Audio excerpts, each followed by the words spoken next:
to a marker.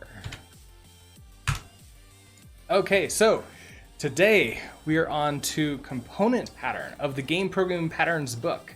I will be reading through this chapter and implementing all of the code examples in a JavaScript and maybe Rust too, depending upon whether or not how much inheritance it tries to use. If it doesn't use too much, we'll go into some Rust too. All right, component.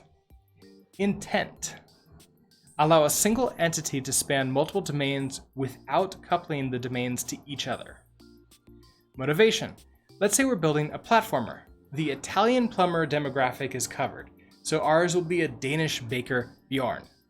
It stands to reason that we'll have a class representing our friendly pastry chef, and it will contain everything he does in the game. Brilliant game ideas like this are why I'm a programmer and not a designer.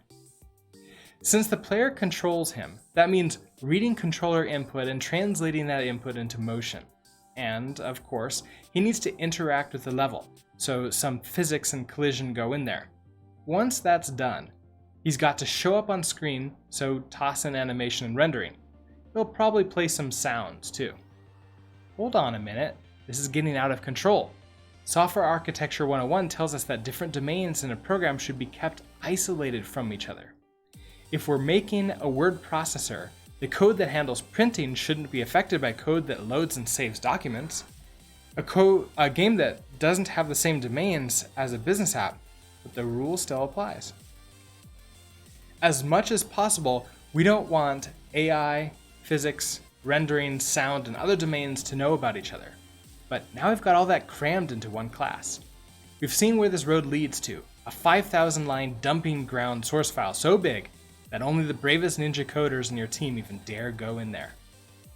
This is great job security for the few who can tame it, but it's hell for the rest of us. A class that big means the most seemingly trivial changes can have far reaches implications. Soon the class collects bugs faster than it collects features. Something to note here, this affects in web development a huge amount. I don't know if any of you have ever seen those 1,000+ line controllers in like Angular or React, but they do happen. I think like the big thing of breaking things out, but also just moving them around, they all just sort of come back like as calls or imports into the that one controller class is not like really fixing the problem. So I think this is like actually truly spreading things out and not just saying, well, I'll just have a component for this other thing. I have a notification on Discord. Is it? Oh no, that's just CJ saying he's going live.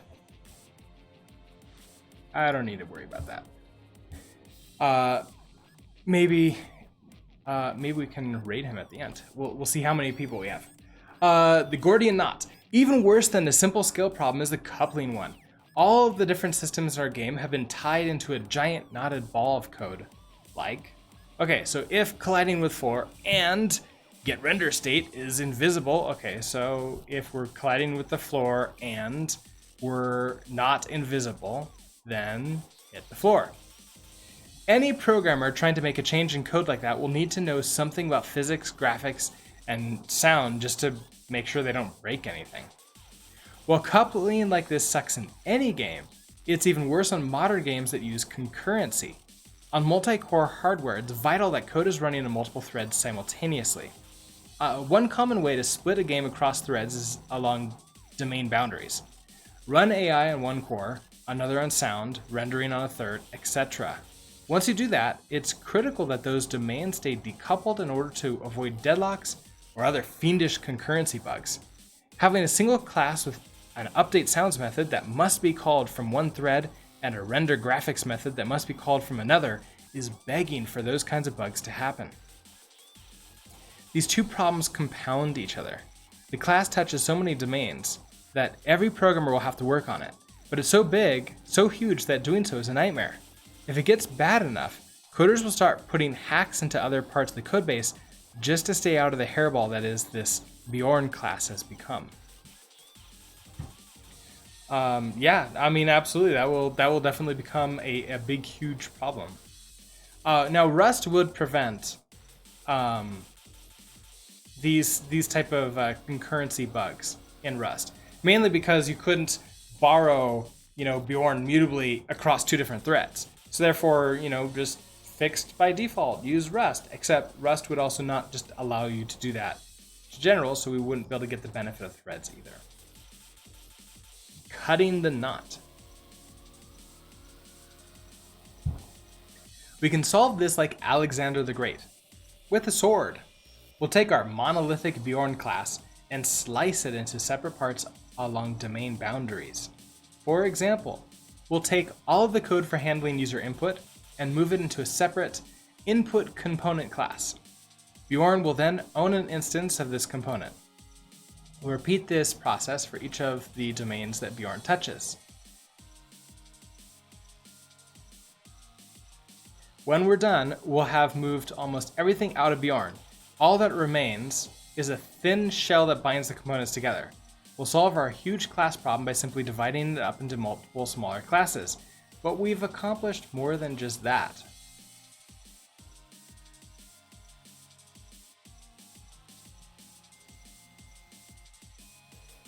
Okay, so all user input component class, which means that if we have another character that's not Bjorn, input component also handles that. So it's more than just like what I was suggesting earlier, which was just now have like a Bjorn handle input class that then gets like imported into Bjorn.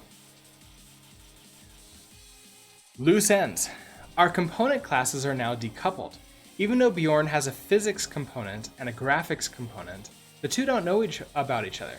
This means the person working on physics can modify their component without needing to know anything about graphics, and vice versa. In practice, the components will need to have some interaction between themselves. For example, the AI component may need to tell the physics component where Bjorn is trying to go. However, we can restrict this to the components that do need to talk instead of just tossing them all in the same playpen together.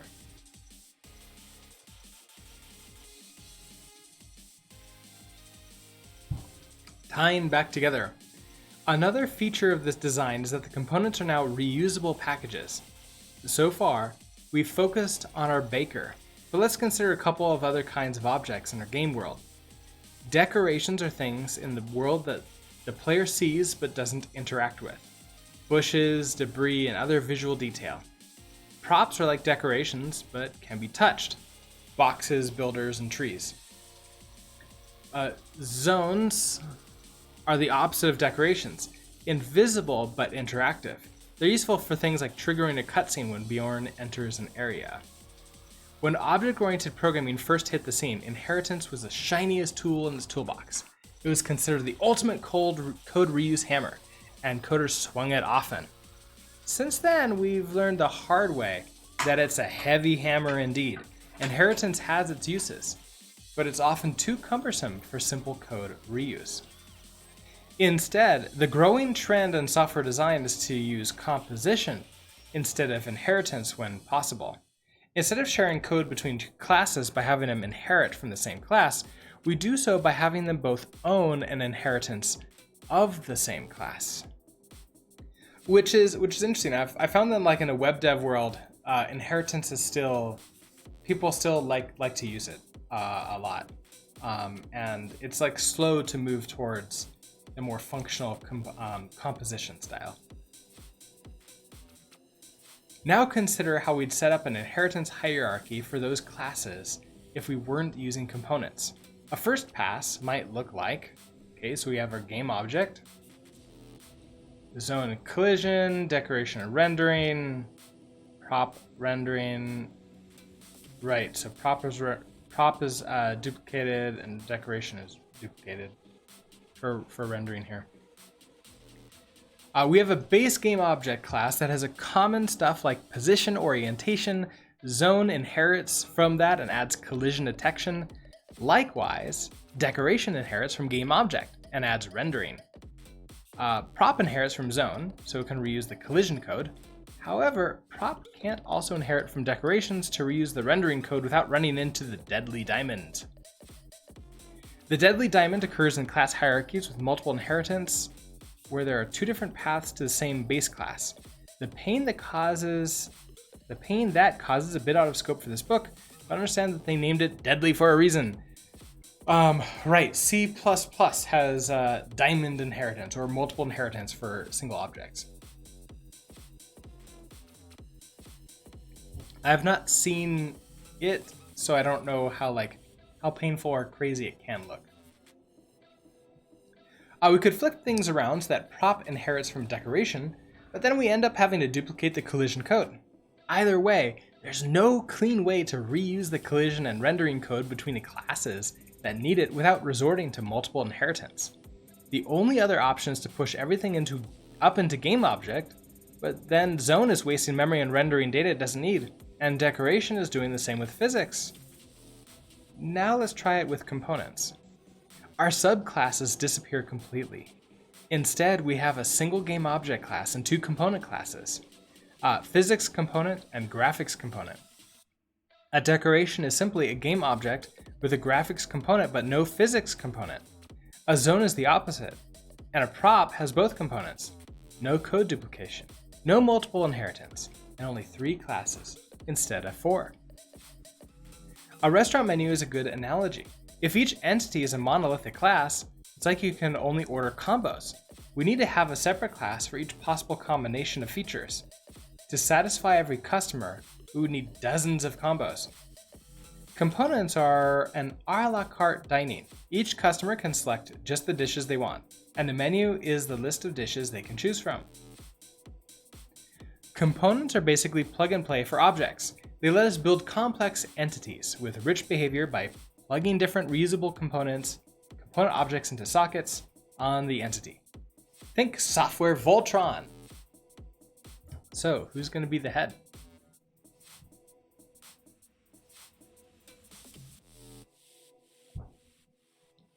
The pattern. A single entity spans multiple domains. To keep the domains isolated, the code for each is placed on its own component class. The entity is reduced to a simple container of components. Component, like object, is one of those words that means everything and nothing in programming. Because of that, it's been used to describe a few concepts. In business software, there's a component design pattern that describes decoupled services that communicate over the web. I tried to find a different name for this unrelated pattern found in games, but component seems to be the most common term for it. Since design patterns are about documenting existing practices, I don't have the luxury of coining a new term. So following in the footsteps of XNA, Delta 3D, and others, component it is.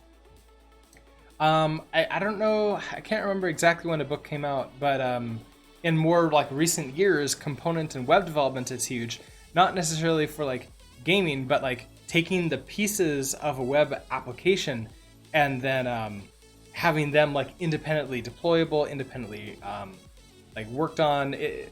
Not quite like this because it's not breaking each individual. Well, actually it can be, because you can have the button of a component be a component, like a button of a page be an entire component that's now placed wherever you want it, sometimes multiple times on the same page. When to use it. Components are most commonly found within the core class that defines the entities in a game, but they may be useful in other places as well. This pattern can be put to good use when any of these are true. You have a class that touches multiple domains, which you want to keep decoupled from each other. A class is getting massive and hard to work with. You want to be able to define a variety of objects that share different capabilities, but using inheritance doesn't let you pick the parts you want to reuse precisely enough. So this with Rust is going to be the biggest thing here, because we can't use inheritance at all. So if we want any kind of reuse, we're going to want to go with some kind of component system. Keep in mind, the component pattern adds a good bit of complexity over simply making a class and putting code in it. Each conceptual object becomes a cluster of objects that must be instantiated, initialized, and correctly wired together. Communication between the different components becomes more challenging, and controlling how they occupy memory is more complex. For a large codebase, this complexity may be worth it for the decoupling and code reuse enables, but take care to ensure you aren't over-engineering a solution to a non-existent problem before applying this pattern. Another consequence of using components is that you often have to hop through a level of indirection to get anything done. Given the container object, first you have to get the component you want. Then you can do what you need. In performance-critical inner loops, this pointer following may lead to poor performance. There's a flip side to this coin. The component pattern can often improve performance and cache coherence. Components make it easier to use the data locality pattern to organize your data in the order that the CPU wants it. Thank you, Metallic Soul 92. Sample code.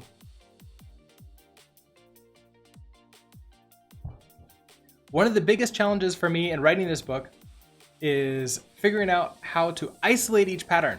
Many design patterns exist to contain code that itself isn't part of the pattern. In order to distill the pattern down to its essence, I try to cut as much of that out as possible. But at some point, it becomes a bit like explaining how to organize a closet without showing any clothes. The component pattern is a particularly hard one. You can't get a real feel for it without seeing some code for each of the domains that it decouples. So I'll have to sketch in a bit more of Bjorn's code than I'd like.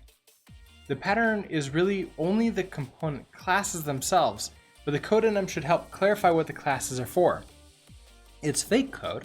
It calls into other classes that aren't represented here, but it should give you an idea of what we're going for.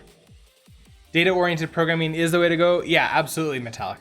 I agree with that, especially with Rust. It's such a friendly towards data-driven applications.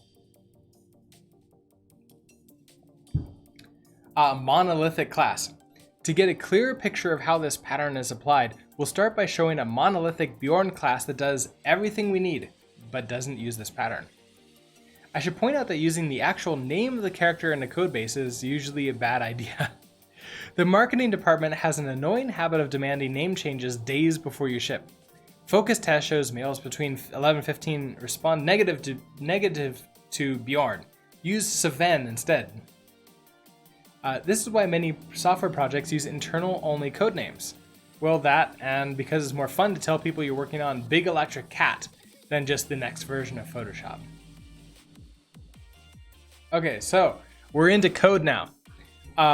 So what we've been doing with the code sections of the book is going through and implementing them in JavaScript and Rust if it makes sense at the end of each section. JavaScript we can easily do for this one. So this is going to be component .js. I'm going to do a new file here, component.js. All right, so we're going to have a class Bjorn. And in Bjorn, there's going to be a constructor that takes in nothing. And we're going to set this dot velocity equals. It looks like it's being set to nothing. It's just being. Oh, it's being set to this, isn't it? Velocity equals to essentially 0 and 0. I'm gonna do an array here because I think that's close to it. I could also do an object like this, x 0, y 0, which might make a little bit more sense. A little bit harder to update because I can't just straight up go in and add the well. I can't add the positions of the array together, but it doesn't really matter. Okay, so then we have an update method. Update takes in the world, and it takes in graphics. And we're not doing anything with it because this is gonna be implemented somewhere else.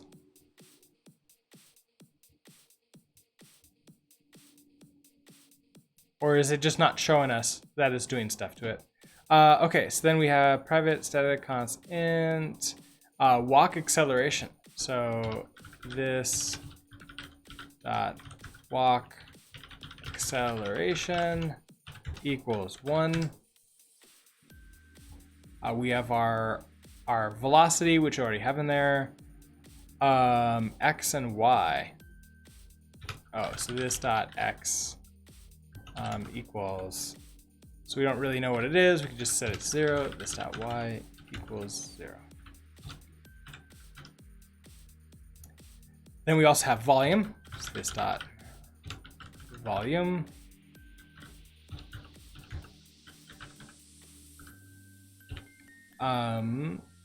And we have sprite stand. So this dot sprite stand.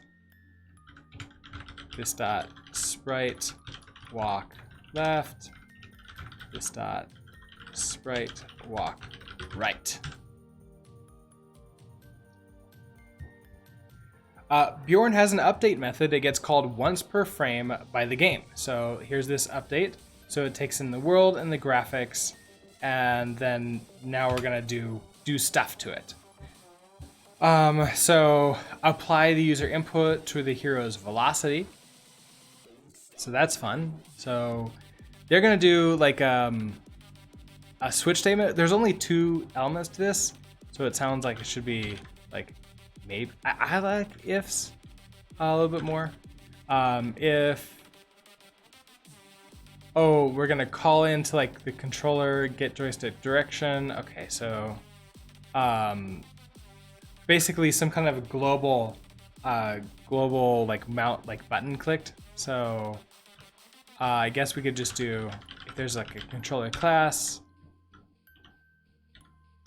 dot get controller direction.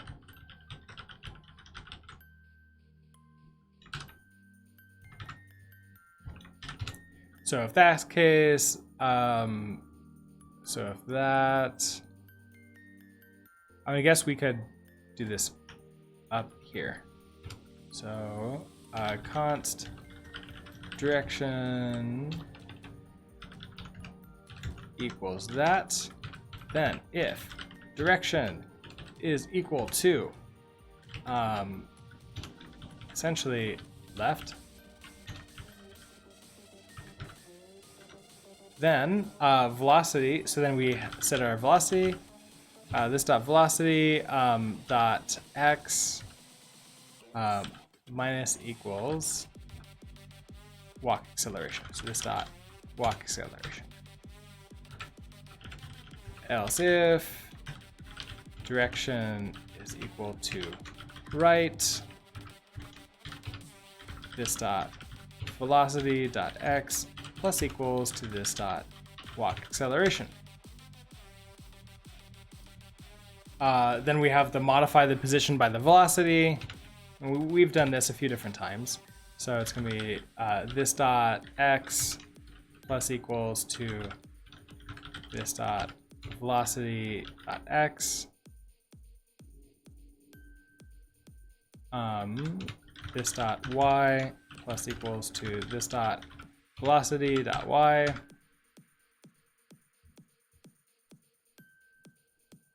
So we have the world resolve the collision detection. So world dot resolve collision detection.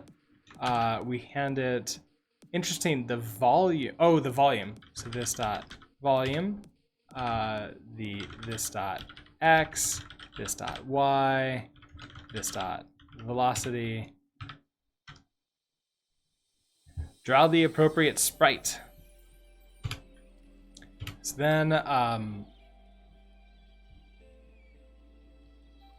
they getting like a copy of the sprite?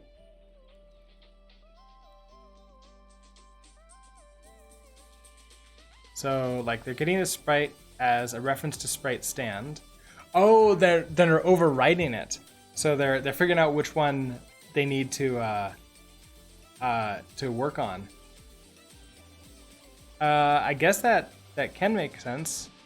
Everything, like the sprite if the sprite is actually just an image here, then I don't want to copy it like this. And in JavaScript, I wouldn't get I wouldn't actually get a reference to it unless it's an object or something.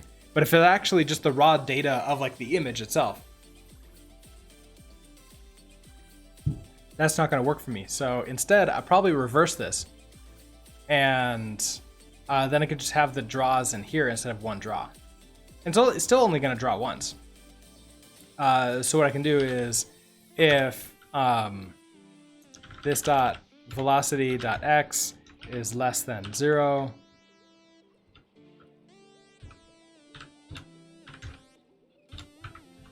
okay, so if our velocity is less than 0, we're going to graphics.draw. It's going to be this dot sprite walk left, and then this dot x, this dot y. So else if this dot velocity dot x is greater than 0, we want to graphics dot draw this dot sprite walk right, this dot x, this dot y, and then finally else. So if we're not moving left, we're not moving right, we're just standing still. So graphics dot draw this dot sprite stand, this dot x, this dot y. And that's it for like this. It's not really a component, is it? This is just like the full class for it, which is a little bit annoying to try to deal with. It reads the joystick to determine how to accelerate the baker. Then it resolves its new position with the physics engine. Finally, it draws Bjorn onto the screen. The sample implementation here is trivially simple.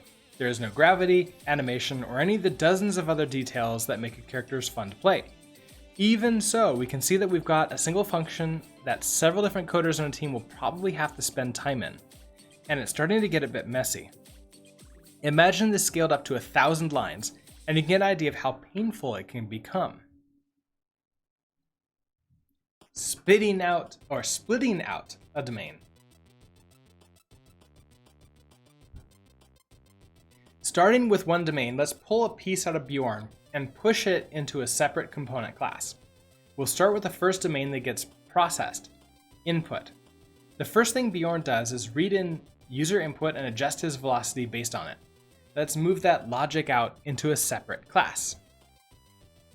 Okay, so we're gonna have a input component now. So let's come down here and we'll do a class input component.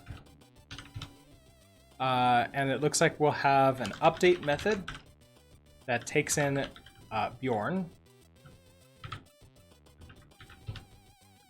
And this is where we do the update stuff. So now we can pull out all of this update.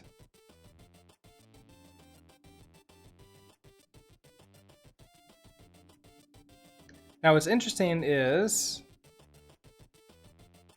oh, this is just update Bjorn itself. So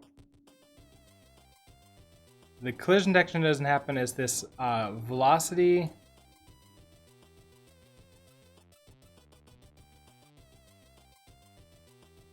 So we're doing our switch. So that's this right here. So we can pull you out.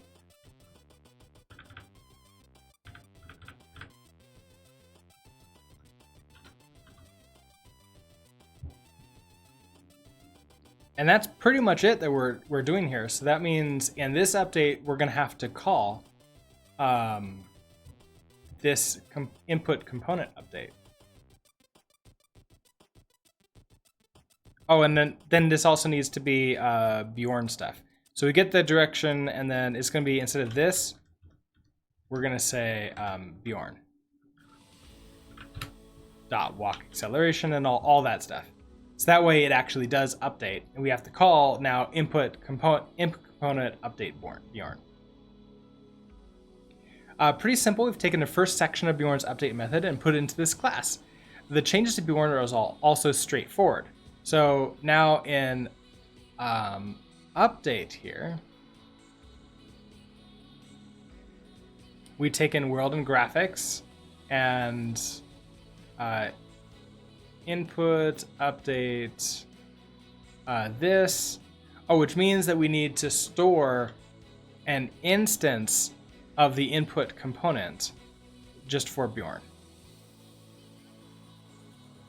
So when Bjorn gets created in, we're gonna have like an input component, and we're gonna store that in here. So this dot input component equals input component. Then in update here, we can do this dot input component dot update and pass it in this.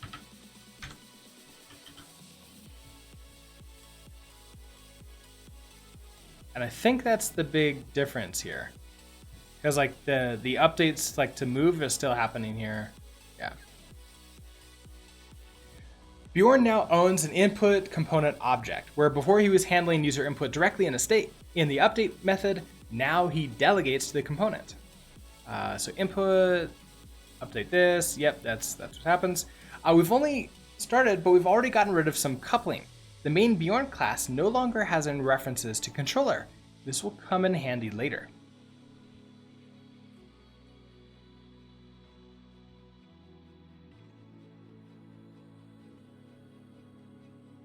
Oh, right, yeah, the this controller thing no longer is needed in here, so. Splitting out the rest. Now let's go ahead and do the same cut and paste job on the physics and graphics code. Here's our new physics component. So let's create our class, physics component. So here we're gonna have an update that takes in Bjorn, and it takes in the world. And so in physics, this is where we're updating our location. So this, essentially. And also the resolve collision. So if I take you,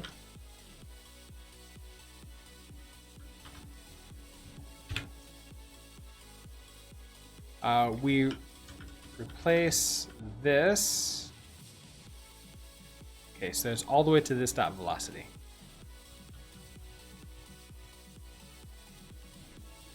With Bjorn.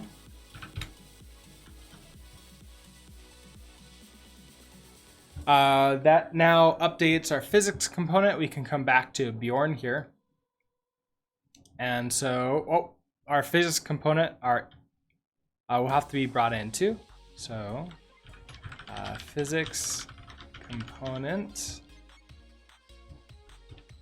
this dot physics component equals physics component, this dot physics component dot update this. We also need to pass in some other things too, right? This and world.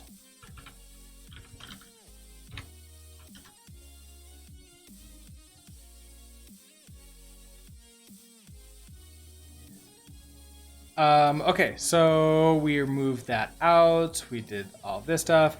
In addition to moving the physics behavior out of the Bjorn class, you can see we've also moved out the data too. The volume object is now owned by the component. Okay, so did I do that? So volume needs to not be here anymore. Is that true? World.resolve collision, we pass in volume, but we're not taking it in. However, we're taking in Bjorn, which could have volume on it.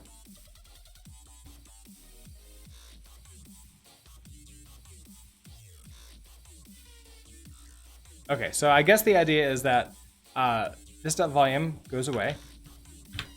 Now this becomes part of physics here. So we'd have a constructor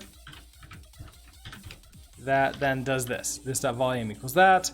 And so we can pass in this volume at this point in time.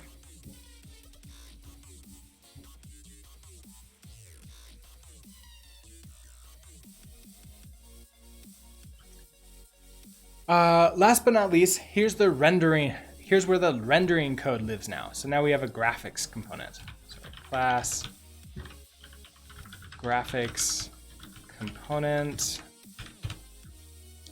So then we're going to have our update method that takes Bjorn and graphics. And so then this is where we do our entire like sprite stand stuff. So here, if this velocity,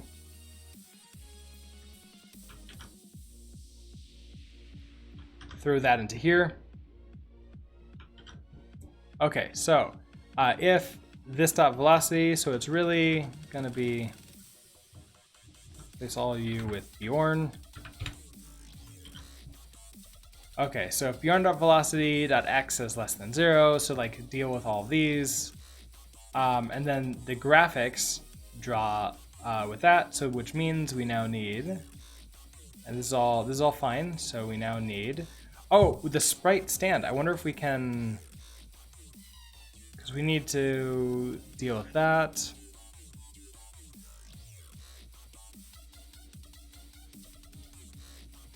Now he has sprite stand owned in this component here. So that's also interesting. So that means up here, these get to go away and are now part of a constructor here, which means that the velocity of Bjorn we care about, but the sprites,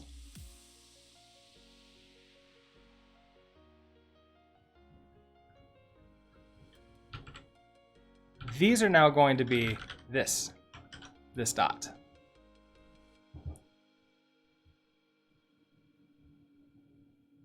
Which is super nice. Which means now that in Bjorn, we're going to take in the graphics component.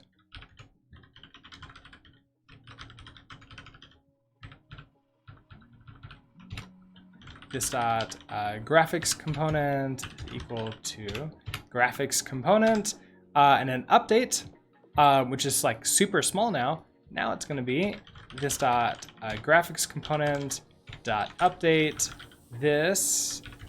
What else did you take? You don't know. Graphics, right? Because they're decoupled because it doesn't actually know that that's what we're hooking up against. And that's a lot easier. We're still like our constructor is still bigger, but that's because we're storing these components for us to use later. We've yanked almost everything out. So what's left of our humble pastry chef? Not much. So we have our velocity, our X and Y. Ooh, our walk acceleration is apparently now part of physics update.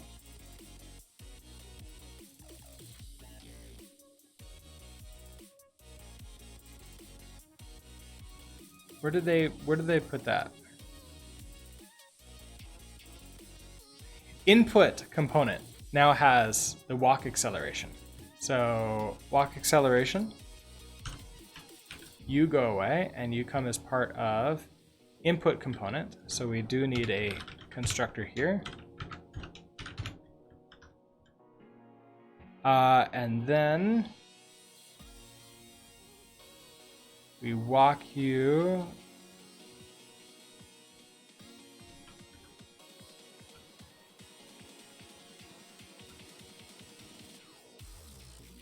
there we go.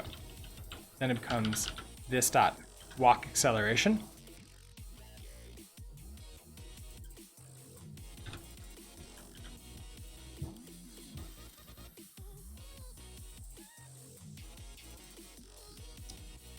Which means that we have velocity and XY.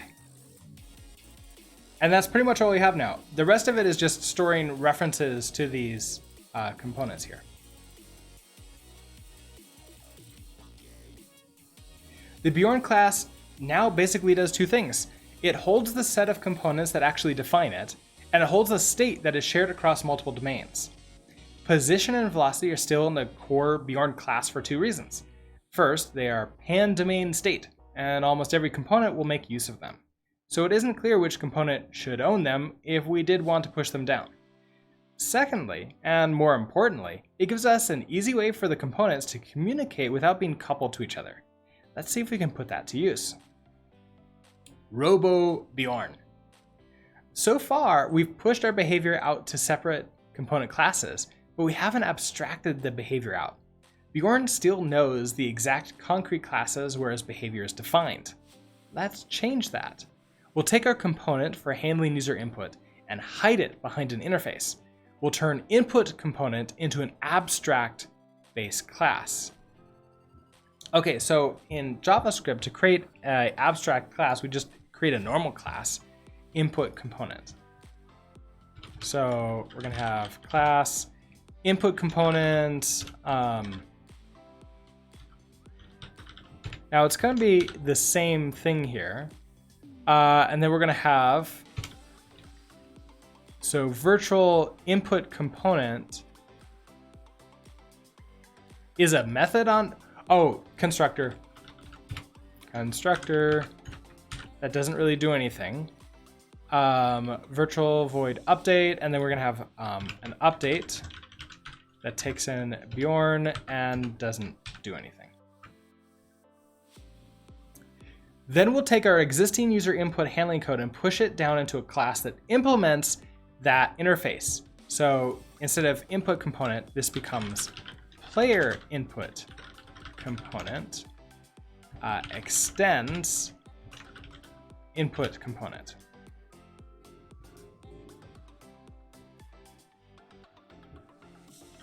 And so now we're going to implement these things. We have constructor that sets the walk acceleration. And then we have our update that takes in Bjorn and does all of this stuff. We'll change Bjorn to hold a pointer to the input component instead of having an inline instance. So Bjorn now takes in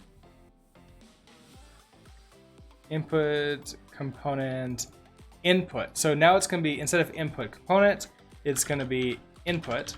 And so this input here is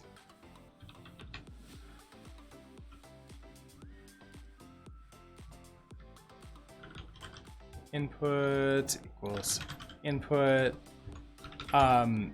Input is a new player input component, like that.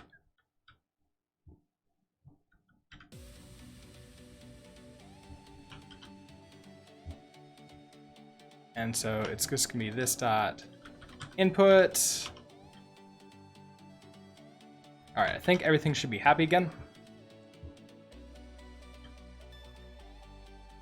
Now when we instantiate Bjorn, we can pass in an input component for it to use, like so. Bjorn equals new player input component. This instance can be any concrete type that implements our abstract input component interface. We pay a price for this. Update is now a virtual method call, which is a little slower. What do we get in return for this cost? Most consoles require a game to support demo mode. If the player sits at the main menu without doing anything, the game will start playing automatically, with the computer standing in for the player. This keeps the game from burning in the main menu into your TV, and also makes the game look nicer when it's running on a kiosk in a store. I also heard recently that in arcade machines, this was called attract mode. Hiding the input component class behind an interface lets us get that working. We already have our concrete player input component that's normally used when playing the game. Now let's make another one. So demo input component. So this is where it gets interesting. So now we can have like two input components. So class demo input component extends input component. Oh, like technically if you want to do something like this, you're supposed to call super. It doesn't really matter in this case because we're not like, these are abstract classes and Like this matters a lot more if we're using TypeScript for this type of inheritance. But like, yeah, we could also just do like an enum in Rust if we wanted to like do this, or the type system works too. So we can use dying types, which is a little bit more expensive, as they said, because it's more of runtime checking instead of compile time checking.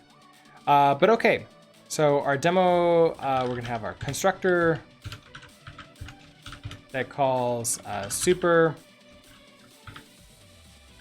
We can have this dot walk acceleration equals 1.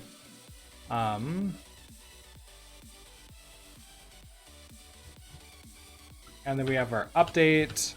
So update Bjorn. So instead of like this direction of controller get direction, maybe we well, I guess like they're gonna say this is where we write AI to control Bjorn. And I wonder if like having an AI component would be good too, that we can like pull in, but I don't know, maybe that's not what we'd want to do. Because I could see something like AI component and then storing that and then using that to like make the decision, as opposed to just writing the AI inside of here. But I suppose it could be something like if I guess in this case we're just going to increase our velocity. So we'll just say Bjorn dot velocity dot x plus equals to this dot walk acceleration. We're just going to always walk forward. That's our AI.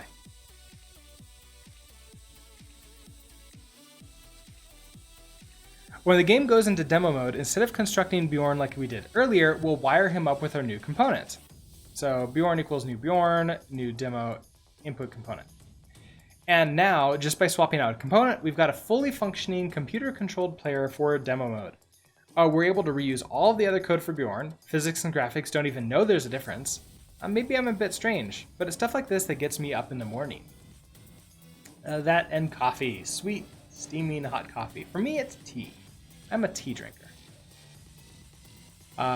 No Bjorn at all. If you look at our Bjorn class now, you'll notice that there's nothing really Bjorn about it. It's just a component bag. In fact, it looks like a pretty good candidate for a base game object, a class that we can use for every object in the game. All we need to do is pass in all the components. We can build any kind of object by picking and choosing parts like Dr. Frankenstein. Let's take our two remaining concrete components, physics and graphics, and hide them behind interfaces like we did with input. Okay, so if we have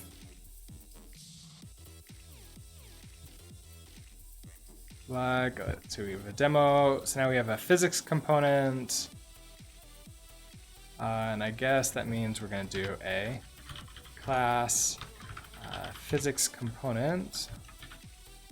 Now, if I wanted to do this JavaScript style, where I didn't like have the inheritance, because you don't need, we don't need to worry about types in this case. We just goes like straight to the end. In that case, we can skip the skip this entire extends here. We could go straight towards the physics component. These are the abstract methods or interfaces. Let's just ignore those right now. Then we rechristen Bjorn into a generic game object class that uses those interfaces.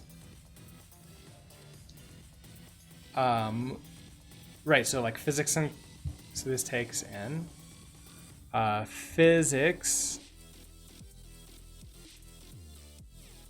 So wherever we have this component, essentially, we want to now change to just like physics or graphics.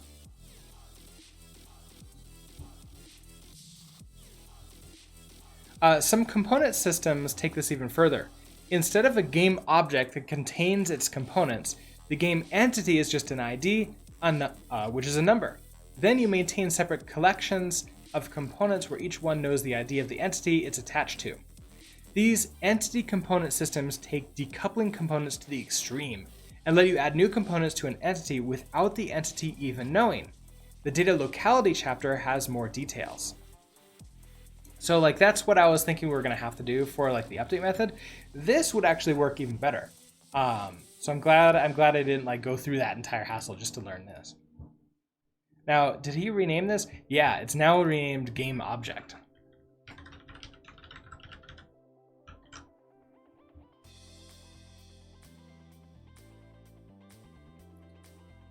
Now, if we would do this with Rust and we wanted to like not have physics, then we could do a option for like physics and graphics in case there's like objects that like don't move or something like that. Our existing concrete classes will get renamed and implement those interfaces. So this is where it gets really interesting. I don't, or at least in JavaScript, I don't need to do that as like extension with this like physics objects. I could just do Bjorn physics component, Bjorn graphics component. I mean, it works no matter what because JavaScript doesn't care about types. So that way, if I want a demo physics component, I could just create another class just for that and pass it in. As long as it implements these things, we're happy. Now, what I have seen some people do in order to try to like force this, where is our abstract method here? So in update, if this doesn't get implemented here, we can throw new error and just have update must be overridden. This now forces us to create that update method. That's pretty much like the pattern for this in JavaScript is to, force us to not forget to do this.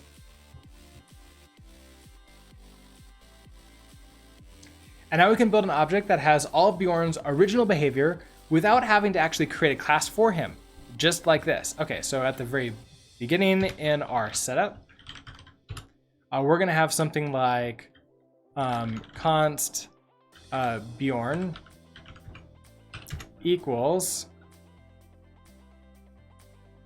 they're gonna have like a create Bjorn function. So we can do that somewhere else. We'll have a function create Bjorn. So now in here, we're gonna return new game object and pass into here new player input component, new Bjorn physics component, new Bjorn graphics component.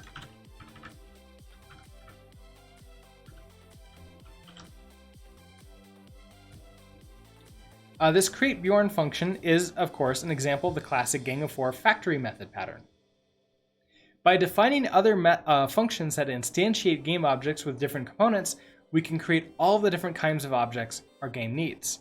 So this can be inside of a class that holds all of these like create different components or entities, I guess, is what this would be. Design decisions. The most important design question you'll need to answer with this pattern is, what set of components do I need? The answer there is going to depend on the needs and genre of your game. The bigger and more complex your engine is, the more finely you want to slice your components. Beyond that, there are a couple more specific options to consider. How does the object get its components? Once we split up our monolithic object into a few separate component parts, we have to decide who puts the parts back together. If the object creates its own components, it ensures that the object always has the components it needs. You never have to worry about someone forgetting to wire up the right components to the object and breaking the game. The container object itself takes care of that for you. it's harder to reconfigure the object. One of the powerful features of this pattern is that it lets you build new kinds of objects simply by recombining components. If our object always wires itself with the same set of hard-coded components, we aren't taking advantage of that flexibility. If outside code provides the components, the object becomes more flexible. We can completely change the behavior of the object by giving it different components to work with. Taken to its fullest extent, our object becomes a generic component container that we can reuse over and over again for different purposes. The object can be decoupled from the concrete component types. If we're allowing outside code to pass in components, odds are good that we're also letting it pass in derived component types. At that point, the object only knows about the component interfaces and not the concrete types themselves. This can make for a nicely encapsulated architecture. Tom101 is rating with a partway of 59. Welcome, Tom, and welcome everyone. Thank you for the raid. I hope that you've been having a great day. Tom, how was your stream? And also everyone else, welcome. So what we've been going through, I've been reading through the, let's see if I highlight this, it'll be easier to find again. I've been reading through the component chapter of the game programming patterns book by Robert Nystrom, which is a super awesome book about sort of like learning everything we need to do about making awesome, like writing the game code in a much better way than like previously I was doing it. I've been also taking the C++ examples that he has and converting them into JavaScript, and then sometimes also converting them to Rust if we have time. Let me go ahead. I missed a bunch of chat. You did a 9-hour stream? Oh, wow, that is a huge stream. I usually do about an hour and 15 or so minute streams before I go to work. So, like my stream has been pretty good so far, I think.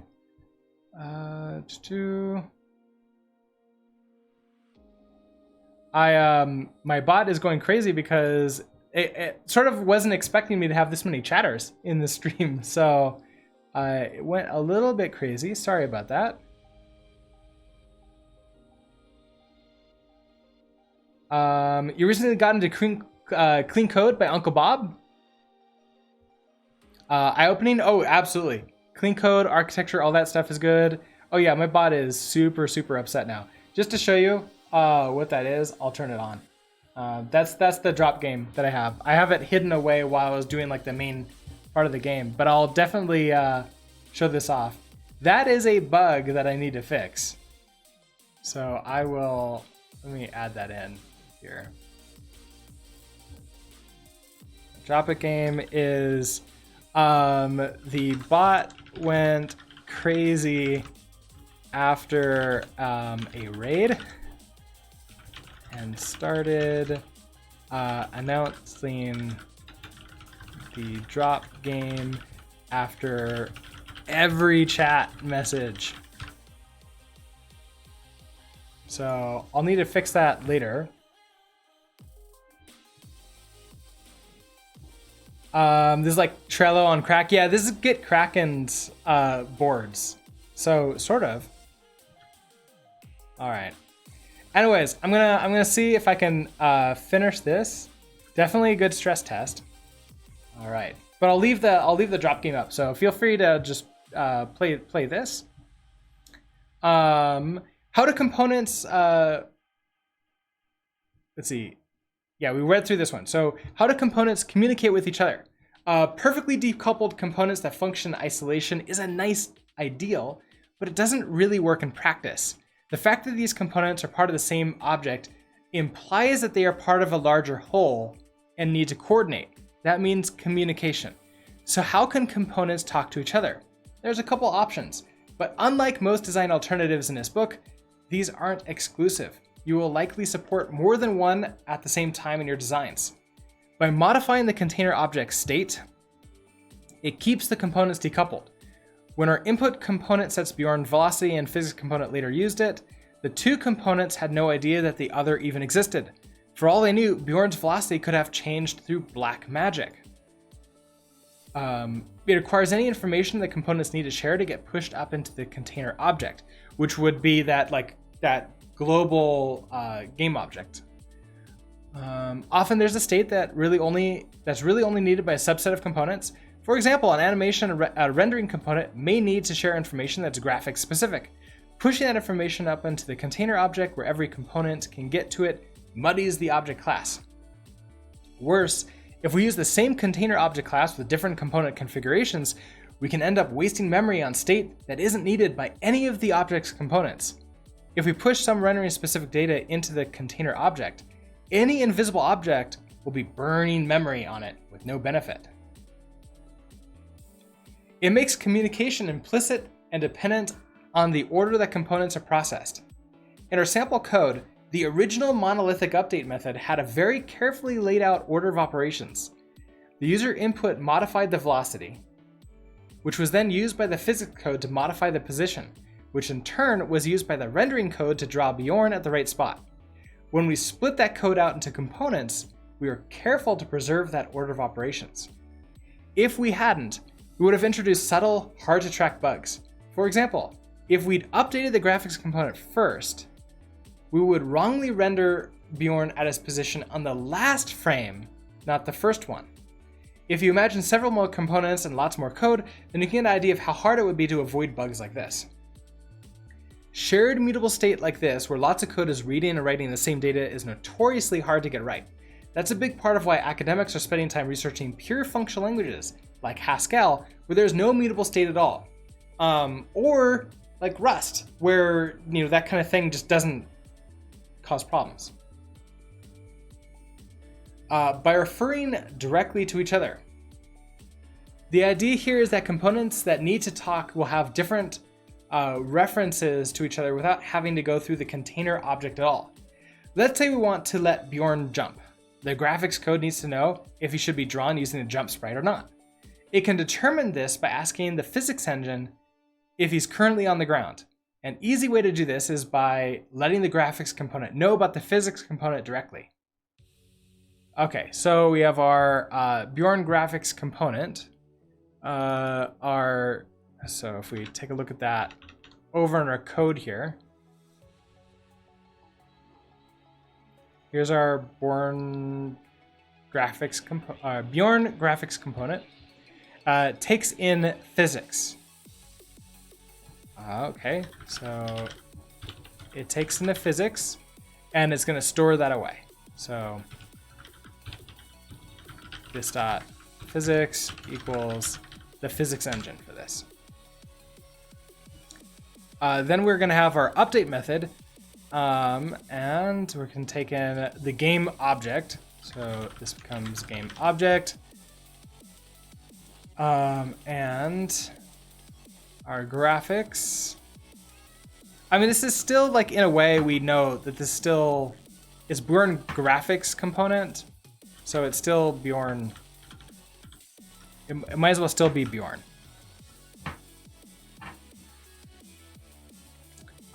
Then we have our sprite, which we're going to figure out. So we do our entire sprite thing. So here's where you get to figure out which sprite it is based upon, like, are we standing? So like, if we have like a this dot sprite jump, if velocity dot x is greater than, else if, so maybe I can just do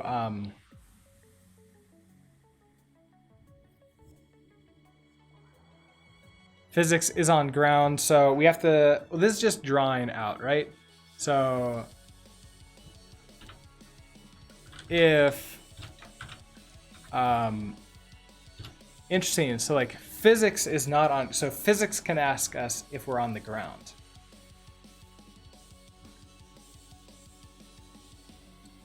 So this is gonna be if this dot physics dot is on ground.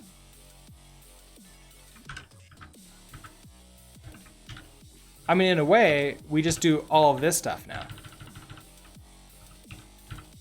else we're gonna do a graphics.draw this dot sprite jump Bjorn x Bjorn.y.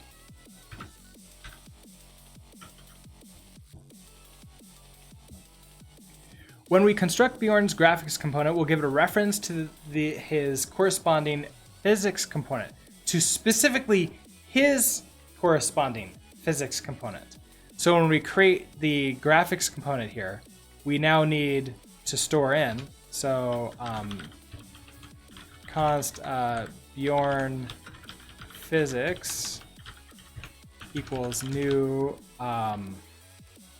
Bjorn physics component, like that, and then we're going to pass that in here. Bjorn physics and Bjorn physics.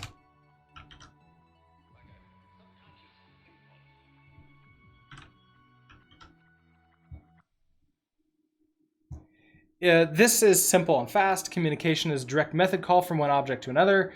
The component can call any method as supported by the component it has a reference to. It's a free-for-all. The two components are tightly coupled. The downside of the free-for-all, we basically taken a step back towards our monolithic class. It's not quite as bad as the original single class though, since we're at least restricting the coupling to only the component pairs that need to interact. By sending messages, this is the most complex alternative. We can actually build a little messaging system into our container object and let the components broadcast information to each other. Here's one possible implementation. We'll start by defining a base component interface that all of our components will implement. So component. So, I mean, if I was going to do this, my thought would be to do the event handling system. So like the observer method. That might be the best way to do this, as opposed. I mean, I guess this is an observer type method here. So we have a component that has a receive method on it. A single receive method component classes implement in order to listen to any incoming message. Here we're just using an int to identify the message, but a fuller implementation could attach additional data to the message. Then we'll add a method to our container object for sending messages. So then we're gonna have like a notify. Oh, so like then we just reach out and touch the components directly to send the messages. I still think I would prefer to use the event system. Now if a component has access to a container, it can send messages to the container, which will rebroadcast the message to all the contained components. That includes the original component that sent the message. Be careful that you don't get stuck in a feedback loop. This is a couple of consequences. If you really want to get fancy, you can even make this message system queue messages that will be delivered later. For more on this, see event queue. Sibling components are decoupled. By going through the parent container object, like our shared state alternative, we ensure that the components are still decoupled from each other. With this system, the only coupling they have is the message values themselves. The Gang of Four call this the mediator pattern. Two or more objects communicate with each other indirectly by routing the message through an intermediate object. In this case, the container object itself is the mediator. The container object is simple. Unlike using shared state where the container object itself owns and knows about data used by the components here, all it does is blindly pass the messages along. That can be useful for letting two components pass very domain-specific information between themselves without having that bleed into the container object. Unsurprisingly, there's no best answer here. What you'll likely end up doing is using a bit of all of them. Shared state is useful for the really basic stuff that you can take for granted that every object has, things like position and size. Some domains are distinct but still closely related. Think animation and rendering, user input and AI, or physics and collision. If you have separate components for each half of those pairs, you may find it easiest just to let them know directly about their other half. Messaging is useful for less important communication.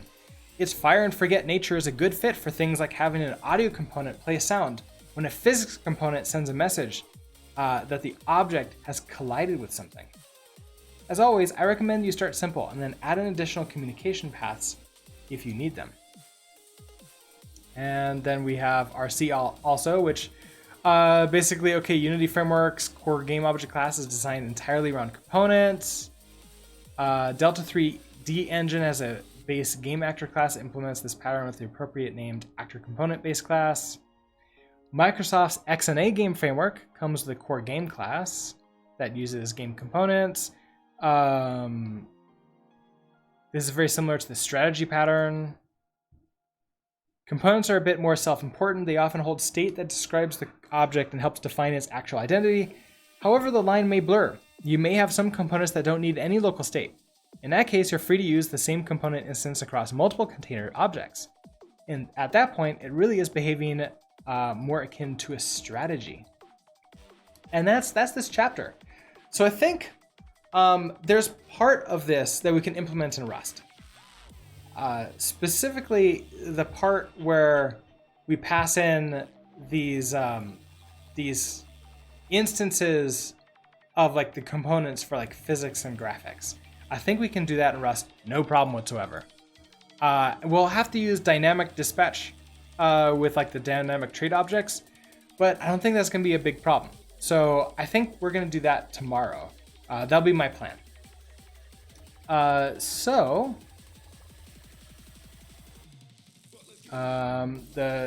game this is the most that we've had the game we've been playing.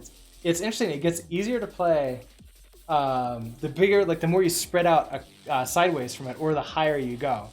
But there's still that chance to miss. All right, so with that, I think it's going to be time for me to sort of start getting ready for work. I do have stand-up coming up in a few minutes. Fun Function is doing his last stream ever, so I think we need to raid him. So I'm going to go ahead and start setting up that raid now. It's going to be a very emotional one. I'm sad that I'm not going to be able to go and like watch the rest of it because I do have work that I've go to, and we do have something, you know, I do have a bunch of deadlines coming up this week, so I won't be able to hang out on stream with you all. But I'll start off with the end screen. So thank you everybody for stopping by and watching this. I hope that you're able to learn anything. Thank you again, Tom, for the raid, if you're still here. I hope that you have a great rest of your day. Go get some sleep after that 9-hour stream. And tomorrow morning at 7 a.m., I'm planning on doing another stream where we're going to go through the same pattern, but implement some of these in examples in Rust. So I'm going to go ahead, switch over to the ending screen. That is a really loud helicopter that's right outside the window. That's cool. All right, everyone. Thank you for stopping by. We're switching over to, see, don't mute. Okay. We're switching over and doing the